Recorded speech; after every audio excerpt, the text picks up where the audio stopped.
샬롬 샬롬 샬롬 샬롬. 하나님 사랑합니다. 여러분 주 안에서 사랑합니다. 오늘 고린도전서 15장 20절에서 34절 부활의 첫 열매 이런 제목으로 함께 은혜를 나누도록 하겠습니다. 고린도전서 15장입니다. 고린도전서 15장 20절에서 34절 부활의 첫 열매 말씀과 함께 은혜를 나누도록 합니다.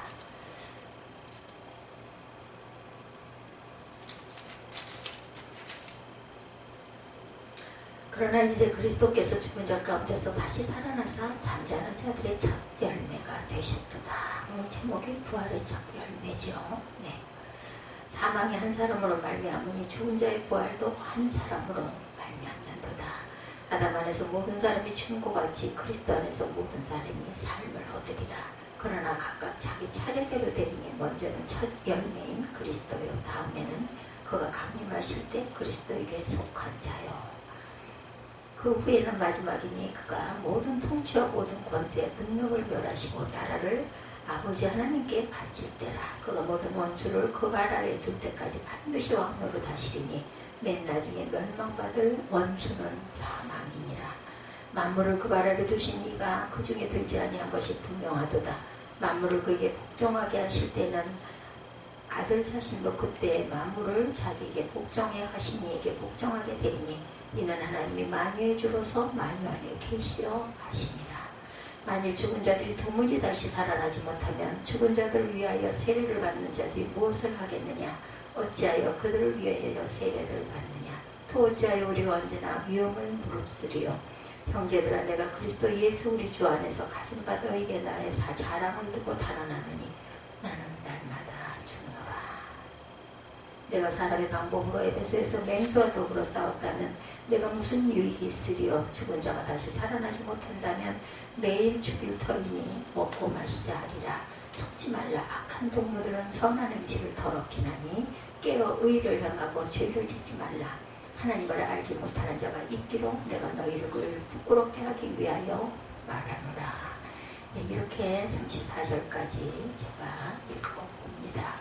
깨어 의를 행하고 죄를 짓지 말라. 하나님을 알지 못하는 자가 있기로 내가 너희를 부끄럽게 하기 위하여 말하노라. 죽은 사람의 부활, 그리고 몸의 부활이 이제 35절부터 계속해서 이어집니다. 그래서 고린도전서 15장은 58절까지 있습니다. 고린도전서 15장 전체 주석을 함께 살펴봅니다.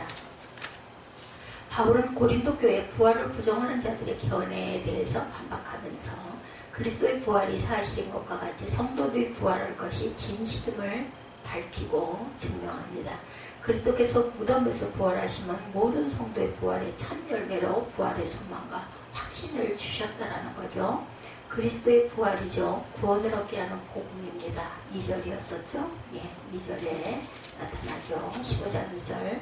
너희가 만일 내가 전한 그 말을 굳게 지키고 헛되이 믿지 아니하였으면 그로 말미암아 구원을 받으리라. 이렇게 말씀합니다. 그 복음의 내용은 그리스도께서 인간의 죄를 위하여 죽으시고 장사 지낸 바 되었다가 사흘 만에 다시 살아나셔서 제자들에게 보이셨다.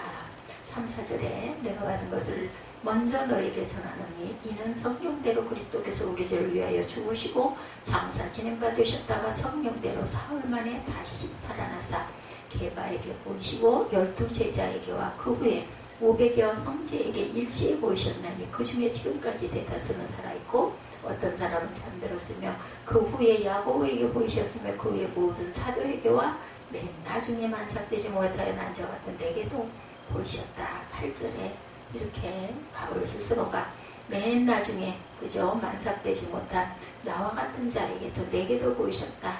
9절에 나는 사도 중에 가장 작은 자라. 나는 하나님의 교회를 박해하였으므로 사도라 칭함받기를 감당하지 못할 자니라. 그러나 내가 나 된 것은 하나님의 은혜로 된 것이니 내게 주신 그 은혜가 헛되지 아니하여 내가 모든 사도보다 더 많이 수고하였으니 내가 한 것이 아니요 오직 나와 함께 하신 하나님의 은혜로다. 아멘. 그러므로 나나 그들이나 이같이 전파하며 너희도 이같이 믿었느라. 이렇게 11절까지 쭉 소개가 되어지죠. 바울은 만삭되지 못하여 난 자신에게도 그리스도께서 부활하신 모습을 증거하였으므로 복음의 진정성을 증거하며 극칙을 이렇게 이루어갑니다.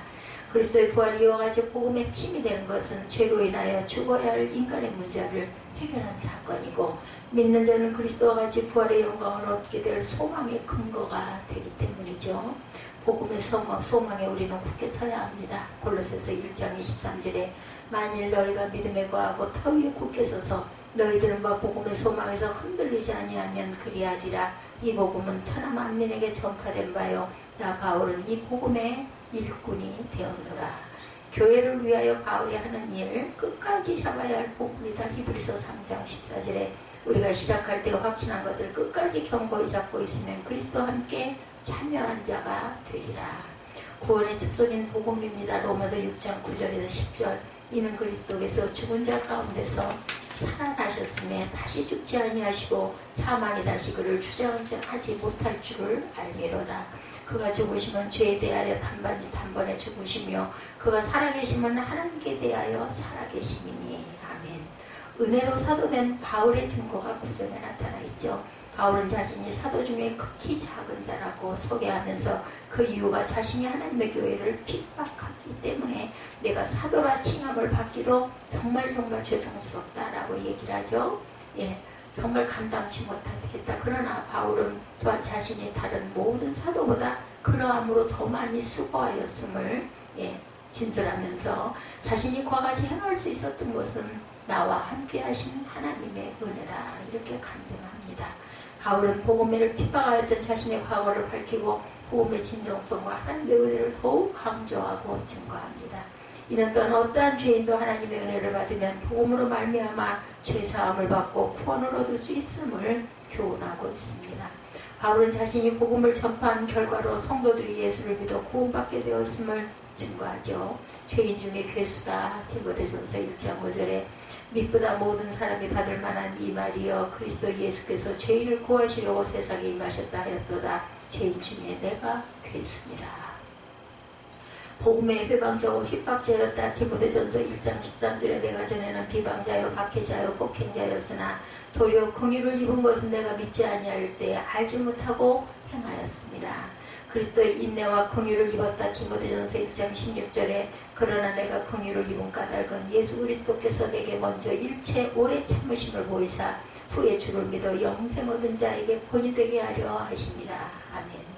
부활이 없다는 자들에게 대한 반론입니다. 그리스도의 부활의 증거가 된다. 12절에 바울은 고린도 교회에서 죽은 자의 부활이 없다는 자들에 대하여 반박하면서 그리스도의 부활이 죽은 자의 부활의 증거임을 진술합니다. 그리스도께서 무덤에서 부활하시면 성도들의 부활의 첫 열매였다. 20절이죠. 만일 그리스도 안에서 우리가 바라는 것이 다만 이 세상의 삶일 뿐이면 모든 사람 가운데 우리가 더욱 불쌍한 자이리라. 20절입니다. 그러나 이제 그리스도께서 죽은 자 가운데서 다시 살아나서 잠자는 자들의 첫 열매가 되셨도다. 사망이 한 사람으로 말미암았으니 죽은 자의 부활도 한 사람으로 말미암는도다. 맞습니다. 그래서 복음을 증거할 때 그리스도의 죽으심과 부활하심이 핵심이 되었던 거죠. 바울은 그리스도의 죽음과 부활이 거짓이면 모든 믿는 자의 믿음이 헛됨을 강조하고 만일 그리스도 안에서 성도들이 바라는 것이 다만 이 생뿐이면 모든 사람 가운데 성도들이 더욱 불쌍한 자다.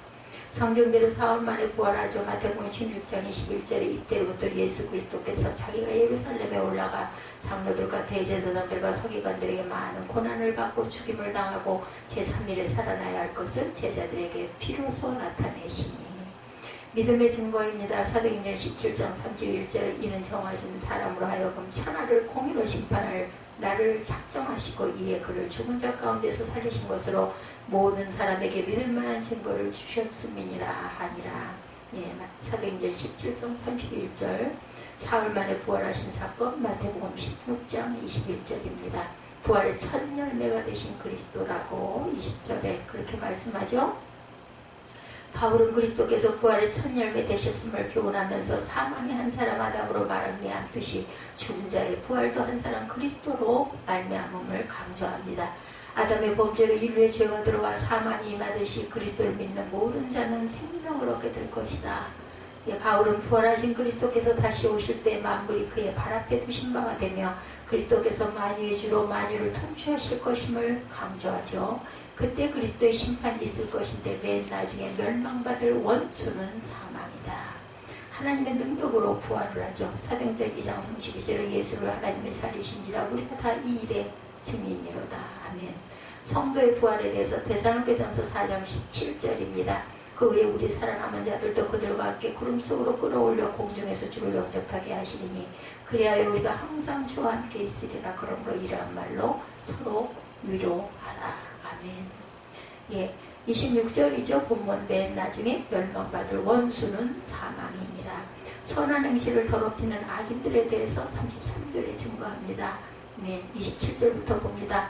만물을 그 발 아래 두셨다 하셨으니 만물을 발 아래 둔다 말씀하실 때 만물을 그의 아래 두시니가 그 중에 들지 아니한 것이 분명하도다. 만물을 그에게 복종하게 하실 때는 아들 자신도 그때 만물을 자기에게 복종하게 하신 이에게 복종하게 되리니 이는 하나님이 만유의 주로서 만유 안에 계시리라 하시니라. 만일 죽은 자들이 도무지 다시 살아나지 못하려면 죽은 자들을 위하여 세례를 받은 자들이 무엇을 하겠느냐. 어찌하여 그들을 위하여 세례를 받느냐. 또 어찌하여 우리가 언제나 위험을 무릅쓰리요. 형제들아 내가 그리스도 예수 우리 주 안에서 가진 바 너에 대한 나의 자랑을 두고 탄원하느니 나는 날마다 죽노라. 내가 사람의 방법으로 에베소에서 맹수와 도구로 싸웠다면 내게 무슨 유익이 있으리요. 죽은 자가 다시 살아나지 못한다면 내일 죽을 터이니 먹고 마시자 하리라. 속지 말라. 악한 동무들은 선한 행실을 더럽히나니 깨어 의를 행하고 죄를 짓지 말라. 하나님을 알지 못하는 자가 있기로 내가 너희를 부끄럽게 하기 위하여 말하노라. 이렇게 34절까지 증거되어 있습니다. 바울은 그리스도의 부활을 부정하는 자들에 대하여 자신이 그리스도의 복음을 위하여 죽음을 무릅쓰고 수고하는 것은 부활에 대한 소망이 있기 때문임을 말하면서 그리스도의 부활과 성도의 부활 소망이 진실임을 증거합니다. 만일 그리스도의 부활이 거짓이면 자신이 먹고 마시자 할 것이라고 증거하므로 부활의 진정성을 역설적으로 증거하죠. 적은 누룩을 조심하라. 고린도전서 5장 6절입니다. 너희가 사랑하는 것이 옳지 아니하도다. 적은 누룩이 온 덩어리에 퍼지는 것을 알지 못하느냐. 믿음을 무너뜨리는 자들이라고 디모데후서 2장 18절에 진리에 관하여는 그들이 그릇되었도다. 부활이 이미 지나갔다 하므로 어떤 사람들이 믿음을 무너뜨리느니라. 부활이 없다는 자들에 대한 반론이 펼쳐집니다. 예, 37절부터 보면 신령한 몸인 부활체에 대해서 35절에 증거하고 있죠. 몸의 부활입니다. 누가 묻기를 죽은 자들이 어떻게 다시 살아나며 어떠한 몸으로 오느냐 하리니 어리석은 자여 내가 뿌리는 씨가 죽지 않으면 살아나지 못하겠고 내가 뿌리는 것은 장래의 형체를 뿌리는 것이 아니요 다만 밀이나 다른 것에 알맹이 뿐이로되 하나님이 그 뜻대로 그에게 형체를 주시되 각 종자에게 그 형체를 주시느니라. 39절에 육체는 다 같은 육체가 아니니 하나는 사람의 육체요 하나는 짐승의 육체요 하나는 새의 육체요 하나는 물고기의 육체라. 하늘에 속한 형체도 있고 땅에 속한 형체도 있으나 하늘에 속한 것에 영광이 따로 있고 땅에 속한 것에 영광이 따로 있으니 해의 영광이 다르고 달의 영광이 다르며 별의 영광도 다른데 별과 별의 영광이 다르다. 죽은 자의 부활도 그와 같으니 썩을 것으로 신고 썩지 아니할 것으로 다시 살아나며 욕된 것으로 신고 영광스러운 것으로 다시 살아나며 약한 것으로 신고 강한 것으로 다시 살아나며 육의 몸으로 신고 신령한 몸으로 다시 살아나나니 육의 몸이 있은즉 또 영의 몸이 있느니라. 기록된 바 첫사람 아담은 생명이 되었다 한바 같이 마지막 아담은 살려주는 영이 되었나니 그러나 먼저는 신령한 사람이 아니요 육의 사람이요 그 다음에 신령한 사람이니라.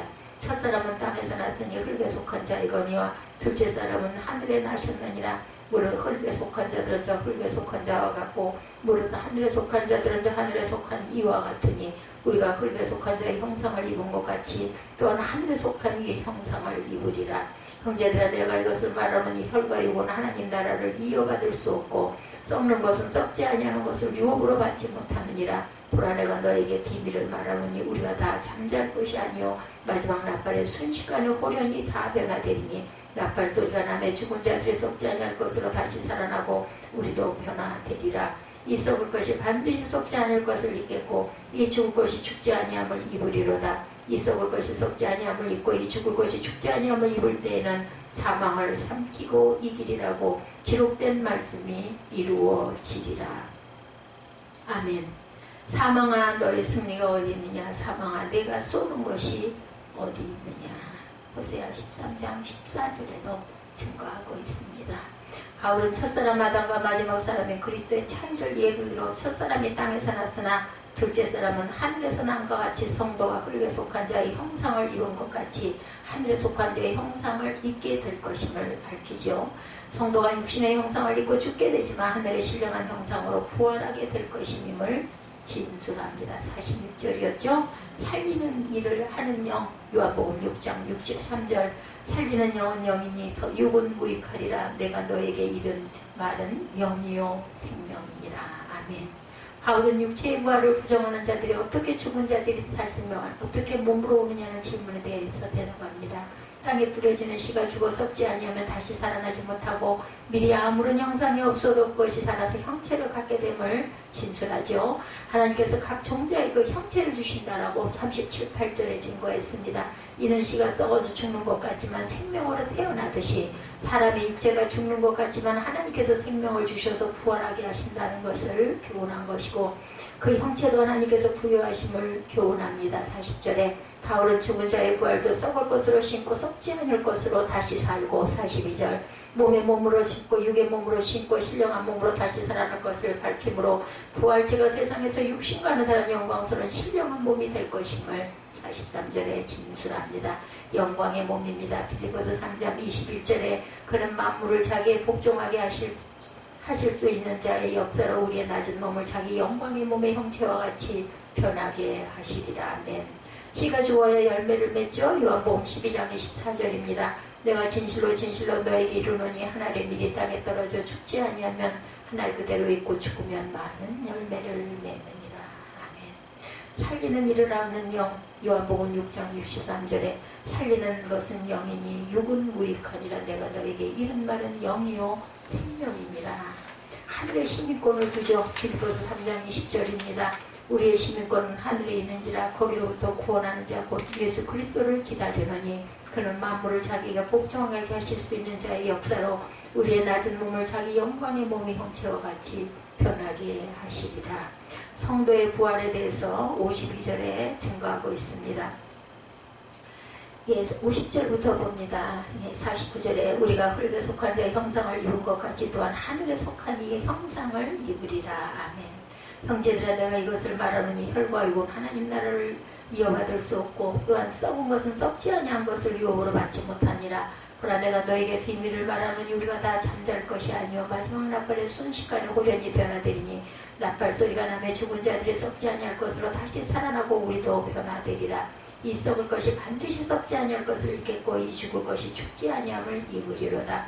이 썩을 것이 썩지 아니함을 입고 이 죽을 것이 죽지 아니함을 입을 때 사망을 삼키고 이기리라고 기록된 말씀이 이루어지리라. 사망에 너의 승리가 어디 있느냐. 사망아 내가 쏘는 것이 어디 있느냐. 사망이 쏘는 것은 죄요 죄의 권능은 율법이라. 우리 주 예수 그리스도로 말미암아 우리에게 승리를 주시는 하나님께 감사하노니 그러므로 내 사랑하는 형제들아 견실하며 흔들리지 말고 항상 주의 일에 더욱 힘쓰는 자들이 되라. 이는 너희 수고가 주 안에서 헛되지 않은 줄 알미니라. 아멘. 바울은 그리스도께서 재림하실 때 성도가 부활하게 될 것임을 이렇게 밝히면서 그 광명을 모사하죠. 죽었던 성들이 변화되어 영광스러운 몸으로 부활할 것인데 예수 그리스도로 말미암아 사망 권세를 이기게 될 것이다. 바울은 사망 권세를 이기고 부활하게 하시는 하나님께 감사하며 찬양하죠. 57절에 바울은 그러므로 성도들이 믿음에서 견고하게 흔들지 말며 항상 주의 일에 힘쓰는 자들이 되라고 명하면서 그들의 수고가 주 안에서 헛되지 아니하실 것임을 강조합니다. 날로 새로워지면 속사람이죠. 예. 고린도후서 4장 16절에 그러므로 우리가 낙심하지 아니하노니 우리의 겉사람은 낡아지나 우리의 속사람은 날로 새로워지도다. 썩지 아니할 하나님의 나라입니다. 베드로전서 1장 4절에 썩지 않고 더럽지 않고 쇠하지 아니하는 유업을 잊게 하시나니 곧 너희를 위하여 하늘에 간직하신 것이라. 성도는 그리스도 안에서 사망 권세를 이기고 부활의 생명을 소유한 자들로 언제나 소망 가운데 하나님의 선하신 뜻을 위하여 고난을 받아야 한다. 죽음을 이긴 성도는 세상의 어떤 위협 속에서도 굴하지 않고 승리하게 되는데 이는 그리스도로 말미암는 영생의 확신 때문입니다. 부활의 첫 열매, 오늘 본문 말씀의 설교입니다. 고린도전서 15장 20절에서 34절. 지금까지는 고린도전서 15장 전체 주석을 보았습니다. 부활이 없다면 가장 어리석고 불쌍한 사람들이 바로 성도들이다. 이 땅에서 하나님의 영광을 추구하며 살려면 필연적으로 자기 영광을 추구하려는 욕망을 부인하며 살아야 하니까요. 그러나 부활은 분명히 있습니다. 부활의 첫살인 그리스도의 부활을 목격한 자도 무척 많았죠. 성경은 그리스도의 부활이 모든 성도의 부활을 보증한다 이렇게 선언합니다. 그러나 이제 그리스도께서 죽은 자 가운데서 다시 살아 잠잠한 자들의 첫 열매가 되셨도다. 첫 열매는 나무에서 똑같은 열매가 열릴 것을 알려주죠. 이처럼 그리스도의 부활은 그분께 속한 성도의 부활을 보증하는 첫 열매다. 이 구절은 부활 사건에서 그리스도의 인성을 강조합니다. 부활은 사망을 전제로 하는 개념인데 신성은 죽거나 부활할 수 없기 때문이다. 만약 죽음이 자연스러운 현상이라면 사람이 죽음을 두려워하지 않았을 것이죠. 그런데 사람은 본능적으로 죽음을 두려워하고 피하고 싶어합니다. 죽음은 인류에게 자연스럽지 않은 현상, 곧 하나님의 형벌이기 때문이죠. 아담이 언약을 어기자 그 언약에 속한 인류 전체가 사형 선고를 받았습니다. 사망이 한 사람으로 말미암았으니 21절에 나타나죠. 사망이 한 사람으로 말미암았으니 죽은 자의 부활도 한 사람으로 말미암느니라. 아담 안에서 모든 사람이 죽은 것 같이 그리스도 안에서 모든 사람이 삶을 얻으리라. 아담 안에서 모든 사람이 죽은 거죠. 사망이 인류에게 보편적인 현상이 된 것은 첫 열매의 원리 때문이다. 아담에게 적용된 형벌이 모든 사람에게 똑같이 적용이 됩니다. 첫 열매의 원리는 죽은 자의 부활에도 적용이 됐습니다. 아담 언약에 속한 모든 자가 사망의 열매를 맺듯이 그리스도의 언약에 속한 모든 자는 생명의 열매를 맺습니다. 그리스도 안에서 모든 사람이 삶을 얻으리라. 아담이 사망의 첫 열매이라면 예수는 부활의 첫 열매이다. 첫 열매 원리는 하나님의 언약에 근거합니다. 아담 안에 있는 자는 그의 의지와 상관없이 죽습니다. 아담과 그의 후손이 행위 언약으로 연합되어 있었기 때문에 아담이 범죄했을 때 언약 저주가 그의 후손 모두에게 미쳤어요. 이 사건만 생각하면 첫 열매 원리는 인류에게 저주를 가져온 해로운 것이죠. 그러나 그리스도의 부활 사건은 첫 열매의 원리가 인류에게 큰 복이 되게 합니다. 그리스도와 그분을 믿는 자는 은혜 언약으로 연합되어 있어서 그리스도 안에 있는 자도 그의 의지와 상관없이 부활합니다. 죽음의 저주가 내 행위로 결정되지 않았던 것처럼 생명의 부활도 내 행위로 결정되지 않습니다. 모두 하나님의 언약에 따른 열매들입니다. 예수께서 십자가의 구속을 완성하셨으나 구속의 효력이 적용 완료된 것은 아니죠. 그래서 십자가 이후에도 구속사의 진행이 필요합니다. 첫 열매에는 그리스도께서 부활하시고 다음에는 그리스도 강림하실 때 그에게 붙은 자 곧 그리스도에게 속한 성도가 부활하죠. 23절에 이렇게 구속이 적용 완료되는 세상, 이것 세상의 끝입니다. 세상 끝은 그리스도께서 모든 정사와 모든 권세와 능력과 모든 악한 영들을 멸하시고 나라를 아버지 하나님께 바칠 때 일어난다. 24절에 그리스도의 모든 원수를 그 발 아래 둘 때 기도하다. 25절 상반절이죠. 그리스도께서 악한 영에 속한 세력 전체를 정복 완료하십니다. 그러니 그리스도의 부활 이후의 세상 끝까지는 그리스도께서 불갑을 왕으로 타시는 기간이라고 할 수가 있다. 이 기간을 천년왕국이다 이렇게 말하죠. 불가불은 반드시 해야 한다는 뜻입니다. 구속주께서는 그분께 속한 마지막 사람을 구원하시면 구속사는 최종 완료가 되죠. 구속사가 완료될 때 맨 나중에 멸망받을 원수가 바로 사망이다. 26절입니다. 인류는 죽음을 이겨보려고 무수한 노력을 했으나 항상 실패합니다. 젖먹이를 엄마의 품속에서 약탈해가도 죽음의 세력 앞에서는 속수무책입니다. 인류는 죽기를 무서워함으로 일생에 매여 종노릇 하죠. 히브리서 2장 15절입니다. 결국은 죽는다는 사실 때문에 허무주의, 염세주의, 쾌락주의, 실존주의에 빠집니다. 지금도 인류는 첨단 과학을 이용해 죽음을 정복할 꿈을 꾸고 있습니다. 그러나 아담 안에 있는 인간은 절대로 사망을 극복하지 못합니다. 사망은 영원히 멸하는 주제는 하나님이시다. 이사야 25장 8절입니다. 그리스도의 부활은 사망을 이긴 첫 열매입니다. 그래서 천하무적 사망조차 그리스도 안에 있는 자에게 힘을 발휘하지 못한다. 그리스도 안에 있는 자로 죽기를 무서워하게 할 수 없고 악한 영들에게 종노릇하게 할 수 없다. 도리어 죽음은 성도의 성화를 완성하는 관문 역할을 합니다. 사도는 시편의 예언을 구속사 관점에서 해명합니다. 만물을 저희 발 아래 두셨다 하셨으니 만물을 발 아래 둔다 말씀하실 때 만물을 저희 아래 두시니가 그 중에 들지 아니한 것이 분명하도다. 만물을 저에게 복종하게 하신 때는 아들 자신도 그때 만물을 자기에게 복종케 하신 이에게 복종케 되리니. 27, 28절이죠. 시편 8편 6절에도 증거합니다. 그리스도께서 만유의 왕이 되신 것은 구약 예언의 성취입니다. 구속사는 하나님의 언약대로 진행되고 성취되죠. 그리고 구속사는 하나님의 나라를 완성으로 귀결합니다. 이는 하나님의 만유의 주로 만유 안에 계시라 하십니다. 28절 후반절입니다. 창조주께서는 구속을 통해 타락한 만유를 원래 창조 목적대로 회복하십니다. 만물의 왕으로 영광을 드러내십니다. 그리스도의 부활을 통해 구속사의 목적이 성취되는 것입니다. 학자들 사이에 죽은 자들을 위하여 세례받는 행동에 대한 해석이 다양합니다.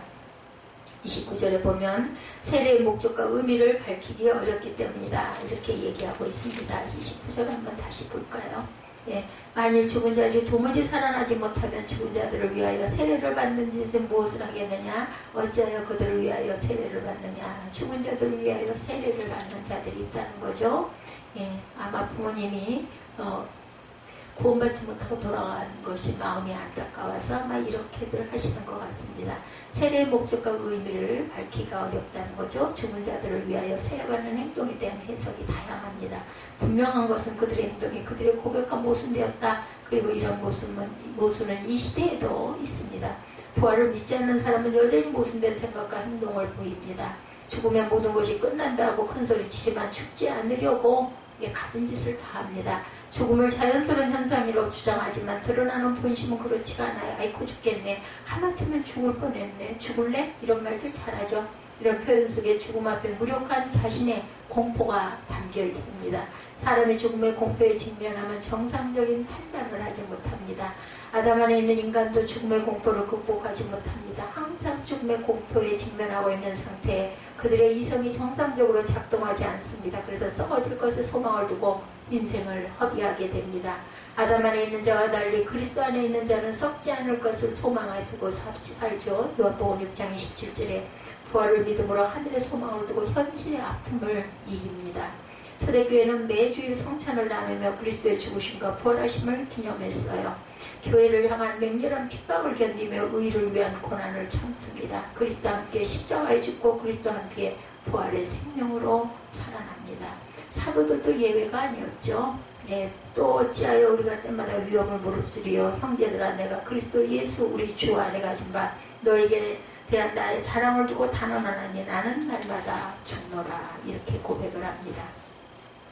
나는 날마다 죽노라 고백하죠. 날마다 죽는 삶은 날마다 사는 삶이기도 하다라는 것. 그죠? 우리 주님 안에 있는 자는 날마다 죽을 수밖에 없는 현실 속에서도 날마다 새 생명으로 사는 사람들입니다. 31, 2절이죠. 그리스도께 연합된 자에게 공급되는 부활 생명의 힘이 모든 사망의 세력을 이기며 전진하게 하죠. 사도는 에베소에서 사역할 때 맹수 같은 복음의 대역자들과 싸웠어요. 에베소 사역을 회고할 때 모든 겸손과 눈물이며 유대인의 관계로 당한 시험을 참고 주님을 섬겼다 이렇게 고백합니다. 그 결과 소아시아 지역에 주님의 교회가 세워집니다. 사도행전 20장 19절에서 21절이죠. 사도는 이 세상의 흔한 범인 평범한 사람처럼 아무 유익 없는 헛된 일에 일생을 허비하지 않았다. 32절 상반절에 고백하고 있습니다. 32절 상반절 다시 볼까요? 내가 사람의 방법에서 에베소 맹수와 더불어 싸웠다면 내가 무슨 유익이 있으리요. 이렇게 얘기하죠. 썩어 없어질 소망을 품고 살지 않았다. 이 땅의 화려한 것들을 성취하고 획득하려고 복음 좀 더 살고 소원하지 않았다는 것입니다. 고난이 싫어서 하나님 백성들의 살기를 중단하지도 않았습니다. 아무도 지지하지 않고 알아주지 않는 외로운 길을 묵묵히 걸었어요. 날마다 싸우고 날마다 죽는 삶을 삽니다. 바울사도가 고난의 길을 끝까지 걸을 수 있었던 까닭은 그가 부활을 확실히 믿었기 때문이죠. 만약 부활이 없었다면 바울사도 자신도 내일 죽을 터이니 먹고 마시자라고 구애에 동조했을 것이라고 32절 후반절에 말씀하고 있죠. 죽은 자가 다시 살아나지 못한다면 내가 내일 죽을 터이니 먹고 마시자리라. 속지 말라. 악한 동무들은 선한 행실을 더럽힌다. 이렇게 말합니다. 부활이 확실히 있기 때문에 바울사도는 이러한 세속 풍조를 성도 행실을 더럽히려는 속임수다. 속지 말라. 악한 동물은 선한 행실을 더럽히나니. 34절에 깨어 의를 행하고 죄를 짓지 말라. 하나님을 알지 못하는 자가 있기로 내가 너희를 부끄럽게 하기 위하여 말하노라. 사도 바울은 부활을 믿었기에 개통 철학자들의 속임수에 속지 않습니다. 돌에 맞아 죽었다 일어나서도 다시 복음을 전합니다. 바울사도는 이런 삶으로 성도를 초대합니다. 34절에 깨어 의를 행하고 죄를 짓지 말라. 하나님을 알지 못하는 자가 있기로 내가 너희를 부끄럽게 하기 위하여 말하노라. 개혁주의에서는 그리스도의 부활의 의미와 관련해서 세 측면을 강조합니다. 첫째, 예수 그리스도의 대속하신 죽음으로 말미암아 속죄의 효력이 완성되었다는 사실이 부활을 통하여 확증되었다. 둘째, 그리스도의 부활은 성도가 공로없이 의롭다함을 받은 것을 표상한다. 셋째, 그리스도의 부활은 우리의 칭의와 중생뿐 아니라 장래의 복스러운 부활이 그분께 연결되어 있음을 의미한다. 이렇게 증거한다고 그래요. 그리스도의 부활이 없다면 속죄의 의롭다함, 부활의 생명이 전혀 보장되지 않습니다. 그러나 그리스도의 부활로 말미암아 그분 안에 있는 자의 모든 죄값은 깨끗이 청산이 되었죠. 그리스도의 대속은 그분 안에 있는 자의 과거의 지은 죄뿐만 아니라 현재와 미래의 죄까지 완벽하게 해결이 됩니다. 그러므로 그리스도 안에 있는 자는 사도와 함께 외칠 수 있어요. 로마서 8장 1절에 이제 그리스도 예수 안에 있는 자에게는 결코 정죄함이 없나니. 아멘. 그리스도의 부활이 없었다면 인류는 죄를 짓고 죄에서 벗어나지 못하고 점점 더 죄의 노예로 살았을 것인데, 믿지 않은 자는 이미 심판을 받았다는 사실을 모른 채 죽음 이후에 심판이 예비된 줄 모른 채 죄의 세력이 이끄는 대로 현실의 쾌락을 즐기며 살겠죠. 요한복음 3장 18절에 막연히 죽음을 두려워하면 계속 죄의 종으로 닫아 영원한 멸망을 당할 것입니다. 히브리서 2장 15절입니다. 그리스도의 부활이 없었다면 인류는 헛된 소망을 품고 죽음과 함께 소멸될 무익한 일을 정렬을 쏟다가 영원한 심판에 처하게 될 것이다.